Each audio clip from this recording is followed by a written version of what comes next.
Durante sessão da Câmara dos Deputados, que aprovou de forma simbólica a intervenção federal no Distrito Federal decretada por Lula, dispensando até mesmo a comprovação de presença dos deputados, a deputada federal Bia Kicis se manifestou contrariamente à intervenção. A deputada explicou que não há mais agitação na cidade e relatou as inúmeras denúncias de violação de direitos humanos que chegam do local para onde foram levadas centenas de manifestantes sob uma acusação genérica.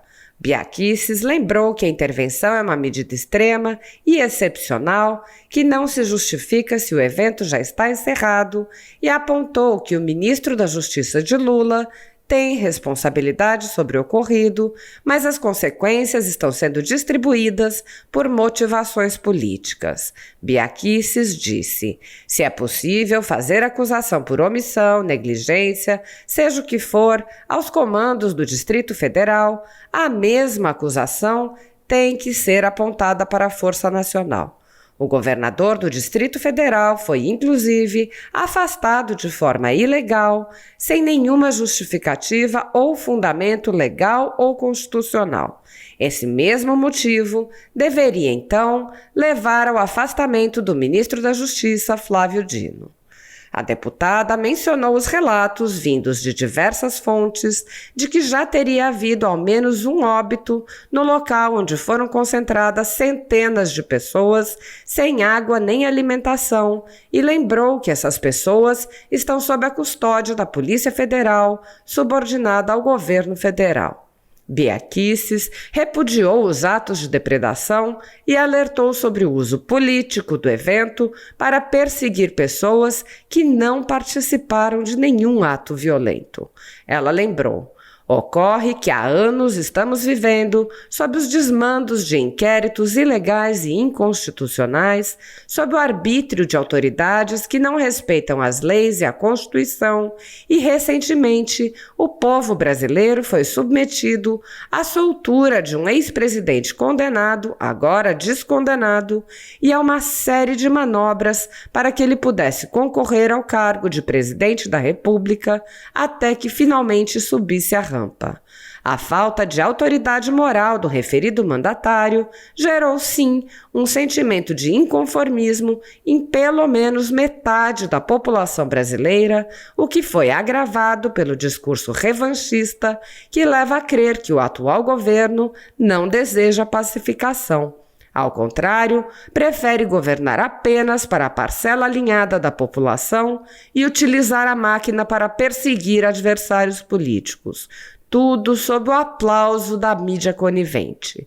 Há, ao mesmo tempo, a escalada de violência contra críticos à volta de Lula ao cenário político e aos inquéritos sigilosos e ilegais do STF. Há a censura a jornalistas, políticos, pessoas do povo em geral. Prisão sem data para acabar. Todos estes fatos, estas pessoas têm sido perseguidas pelo simples fato de apoiarem o presidente Bolsonaro, o ex-presidente Bolsonaro, e isso aumentou a sensação de revolta em boa parte da sociedade. A deputada fez um importante alerta sobre as narrativas que vêm sendo construídas para legitimar a perseguição política. Os atos de vandalismo devem ser rechaçados, investigados, punidos na pessoa de seus autores e na forma da lei. A narrativa dominante, contudo, tem sido a de se responsabilizar e punir também, não só os autores, mas o ex-presidente Bolsonaro, seus apoiadores, bem como todas as pessoas que estavam se manifestando na tarde de domingo, ainda que pacificamente, ao arrepio das regras e garantias de direito penal. Até mesmo o governador do Distrito Federal, recém-reeleito, foi afastado por despacho do ministro que conduz os inquéritos ilegais em desconformidade às regras de competências privativas do STJ, quando se trata de crime comum e de crime de responsabilidade da Câmara Legislativa do Distrito Federal. Ainda, segundo a narrativa criada, os atos desastrosos e criminosos legitimariam os abusos e perseguições impostos aos adversários políticos do atual governo. Como? com um inquérito das fake news, dos atos antidemocráticos, das milícias digitais, os atos de censura, bloqueio de redes, contas bancárias, quebras de sigilo bancário e telemático, cancelamento de passaportes, prisão sem prazo, dentre outros, além de inquéritos sigilosos aos quais os advogados nem sequer têm acesso, com o que discordo com a mesma veemência com que repudio os atos de vandalismo. A deputada disse: aqueles que invadiram e depredaram deverão ser punidos na forma da lei, de forma individualizada. Não se pode punir aquelas senhoras, aquelas crianças que estão sendo levadas para instituições de menores infratores sem a menor razão de ser. Crianças que estavam acompanhadas de seus pais, de seus avós, que estavam se manifestando legítima e democraticamente. Mas o que se quer é fazer uma vinculação dos atos antidemocráticos ao presidente Bolsonaro, que nem no Brasil se encontra. Isso é um absurdo. Já estamos, então, vislumbrando esses atos de perseguição daqueles que se dizem democráticos e fingem buscar uma pacificação, quando, na verdade, são duros e querem punir a população brasileira. Há quase 4 anos, apoiadores do ex-presidente Jair Bolsonaro e pessoas que apenas têm um discurso diferente do imposto pelo cartel midiático vêm sendo perseguidos, em especial pelo judiciário.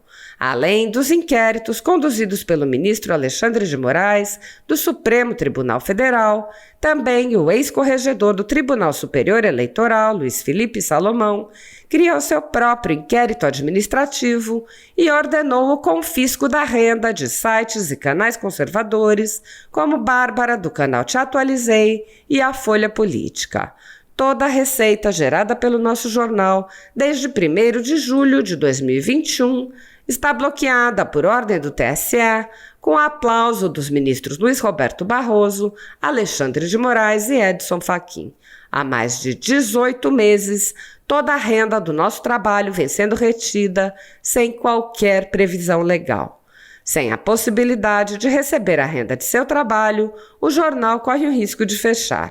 Se você apoia o trabalho da Folha Política e pode ajudar, use o QR Code que está visível na tela para doar qualquer quantia ou use o código ajude@folhapolitica.org. Caso não utilize Pix, há a opção de transferência bancária para a conta da empresa Raposo Fernandes, disponível na descrição deste vídeo e no comentário fixado no topo. Há 10 anos, a Folha Política faz a cobertura da política brasileira, mostrando atos, pronunciamentos e eventos dos 3 poderes, quebrando a espiral do silêncio imposta pelo cartel de mídia que quer o monopólio da informação. Pix ajude@folhapolitica.org. Assista. Deputada Bia Kiss. Não, presidente, colegas, povo brasileiro, cidadãos do Distrito Federal. Registro aqui a minha posição contrária a esse decreto de intervenção federal no Distrito Federal. Quero dizer que, juridicamente falando, a intervenção, que é uma medida extrema e excepcional, ela só se justifica se a falha, aquela conduta, aquela omissão que levaram à necessidade de uma medida se protrair no tempo e no espaço. Não é o caso. Ontem, de fato, houve invasão de prédios dos 3 poderes. A polícia tentou conter, houve falhas, mas é preciso dizer que isso já foi contido. E foi contido de uma forma que muito nos preocupa. Porque o que nós estamos vendo agora? Se houve falha por parte do Distrito Federal, da Polícia Militar, do governo, dos comandos, essa mesma falha deve ser imputada ao ministro da Justiça, porque ele afirmou ao Globo que havia convocado a Força Nacional, que é ligada, é vinculada ao Ministério da Justiça, para estar presente aqui para conter eventuais problemas que pudessem haver numa já anunciada manifestação que haveria no final de semana aqui na Praça dos Três Poderes, em frente ao Congresso. E o que aconteceu? Se a PM, por acaso, não deu conta de evitar as invasões, a Força Nacional também não. Então, se pode acusar por omissão, negligência, seja o que for, os comandos do Distrito Federal, a mesma acusação tem que ser apontada para a Força Nacional e, portanto, o governador do Distrito Federal, que foi inclusive afastado de forma ilegal, sem nenhuma justificativa ou fundamento legal ou constitucional, esse mesmo motivo deveria, então, levar ao afastamento do ministro da Justiça, Flávio Dino. Quero dizer que a intervenção por 30 dias não é justificada, porque a situação já se encontra controlada, completamente diferente do que aconteceu, por exemplo, no Rio de Janeiro, em que havia problema de narcotráfico e foi necessária uma intervenção federal duradoura para que pudesse conter a situação. Os cidadãos do Distrito Federal estão em segurança. As forças do Distrito Federal são plenamente capazes de conter a situação. Porém, muito me preocupa o uso político desse instrumento. Acabo de receber uma notícia de que uma senhora veio a óbito hoje nas dependências da Polícia Federal, não foi da PM não, da Polícia Federal. Uma senhora a quem foi negado comida, água, e essa senhora, depois de horas e horas e horas a fio, sendo destratada, descuidada, veio a falecer. É preciso ainda confirmar essa informação, mas recebi de mais de uma fonte. Quero aqui lamentar e até torcer para que isso não seja verdade. Mas se for, isso não aconteceu nas dependências da Polícia Militar, e sim da Polícia Federal, que é ligada ao governo federal. Portanto, não se justifica essa intervenção no Distrito Federal. Eu fui procuradora do Distrito Federal, já passamos por outra situação em que se pedia intervenção, que ao final acabou não sendo concedida. E o Distrito Federal, eu tenho aqui comigo parecer da Procuradoria-Geral do Distrito Federal, que afirma que as forças de segurança do Distrito Federal são plenamente capazes de manter a segurança jurídica. Agora, é preciso dizer que quando a lei é ignorada, instaura-se a barbárie. E eu quero afirmar que, como fiel defensora da democracia e da liberdade nas minhas dezenas de anos de vida pública, começo aqui repudiando os atos de vandalismo e depredação do patrimônio público e ataques a policiais ocorridos no dia 8 de janeiro de 2023. Nós não pregamos a violência, e eu tenho sido uma das vozes recorrentes, inclusive aqui nesse plenário, deputado Marcelo, na defesa das leis, dos direitos humanos e das garantias fundamentais. Ocorre que há anos estamos vivendo sob os desmandos de inquéritos ilegais e inconstitucionais sob o arbítrio de autoridades que não respeitam as leis e a Constituição. E recentemente o povo brasileiro foi submetido à soltura de um ex-presidente condenado, agora descondenado, e a uma série de manobras para que ele pudesse concorrer ao cargo de presidente da República até que finalmente subisse a rampa. A falta de autoridade moral do referido mandatário gerou, sim, um sentimento de inconformismo em pelo menos metade da população brasileira, o que foi agravado pelo discurso revanchista que leva a crer que o atual governo não deseja a pacificação ao contrário, prefere governar apenas para a parcela alinhada da população e utilizar a máquina para perseguir adversários políticos, tudo sob o aplauso da mídia conivente. Ao mesmo tempo, a escalada de violência contra críticos da volta de Lula ao cenário político e dos inquéritos sigilosos e legais do STF, a censura a jornalistas, políticos, pessoas do povo em geral, prisão sem data para acabar. Todos esses fatos, essas pessoas têm sido perseguidas pelo simples fato de apoiarem o presidente Bolsonaro, o ex-presidente Bolsonaro, e isso aumentou a sensação de revolta em boa parte da sociedade. Os atos de vandalismo devem ser rechaçados, investigados, punidos na pessoa de seus autores e na forma da lei. A narrativa dominante, contudo, tem sido a de se responsabilizar e punir também, não só os autores, mas o ex-presidente Bolsonaro, seus apoiadores, bem como todas as pessoas que estavam se manifestando na tarde de domingo, ainda que pacificamente, ao arrepio das regras e garantias de direito penal.